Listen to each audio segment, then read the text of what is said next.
నమస్తే. ముందుగా మెడికల్ కాలేజీలకు సంబంధించిన ఇష్యూ సార్. మెడికల్ కాలేజీలు పీపీపీ మోడల్లో ఇస్తున్నామని ప్రభుత్వం చెప్తోంది. ప్రైవేట్ వాళ్ళకి ఇచ్చేస్తున్నారు, రాష్ట్రానికి నష్టం జరుగుతుంది అని వైసీపీ చెప్తోంది. చాలా రాజకీయ పార్టీలు మాట్లాడుతున్నాయి, మీలాంటి వాళ్ళు కూడా మాట్లాడుతున్నారు. అసలు పీపీపీ వల్ల జరిగే నష్టమేం లేదు అని ప్రభుత్వం చెప్తోంది. పీపీపీకి ప్రైవేట్కి ఉన్న తేడా ఏంటి? పీపీపీ ఏంటి? పీపీపీ అనే బ్రహ్మ పదార్థం గురించి చెప్తారు కదా.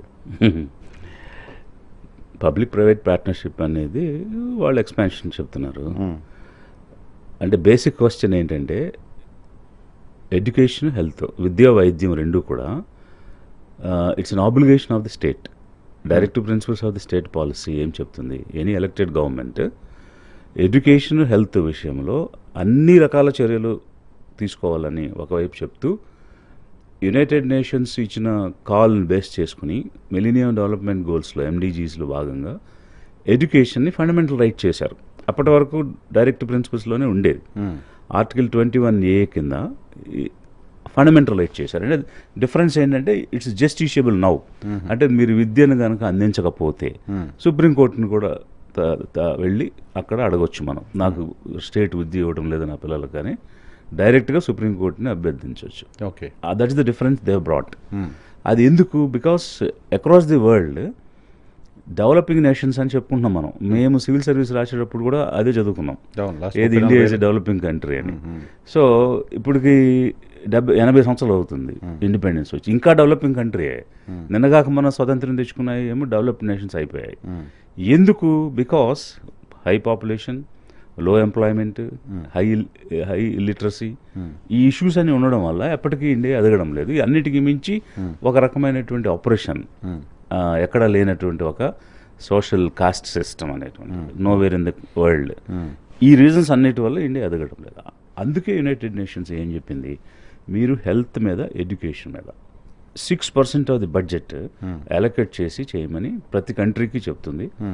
అందులో ఇండియా కూడా సిగ్నేటరీ అయ్యుండి ఈరోజు గవర్నమెంట్లో నడుపుతామని అప్లికేషన్ పెట్టుకుంటే ఎన్ఎంసి, నేషనల్ మెడికల్ కౌన్సిల్కి, గవర్నమెంట్ ఆఫ్ ఇండియా గవర్నమెంట్ కాలేజీల కింద శాంక్షన్ చేసేవి. ఓకే, చేసిన తర్వాత గవర్నమెంట్ నడపాలి అవి.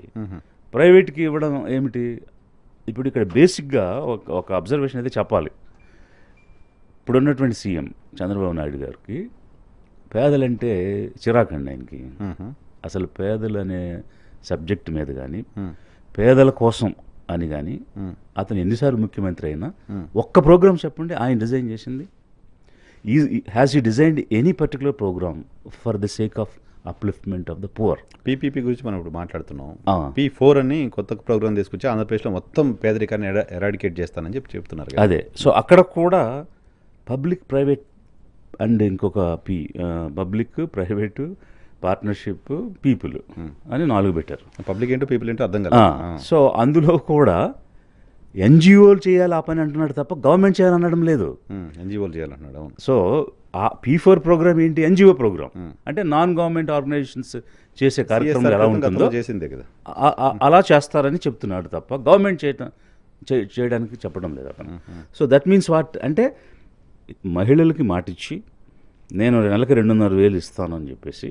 అండ్ ఇప్పుడు ఇంకో మాట కూడా చెప్పాలి ఏంటంటే, వీళ్ళు తెచ్చిన ప్రోగ్రామ్స్ అన్నీ ఇమిటేషన్ ప్రోగ్రామ్స్.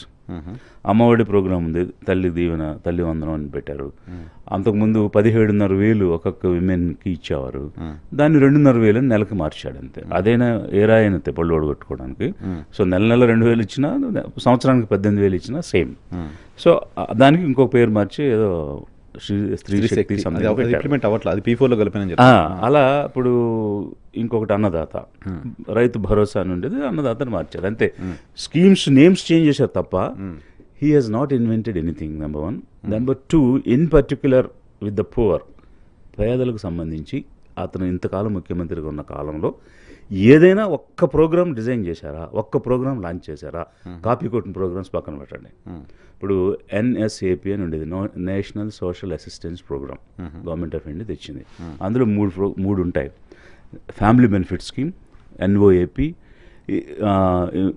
ఏదైనా యాక్సిడెంట్ జరిగినప్పుడు అంటే ఓల్డ్ ఏజ్ పెన్షన్ స్కీమ్ ఒకటి, యాక్సిడెంట్ జరిగితే ఇన్సూరెన్స్ లాగా ఇచ్చే స్కీమ్స్ ఒకటి, అట్లాంటివి NSAP, national social assistance programme అని తెస్తే అందులో భాగంగా 75,000 రూపాయలు ఇచ్చేవాళ్ళు పెన్షన్. ఆపద్బంధు పెన్షన్.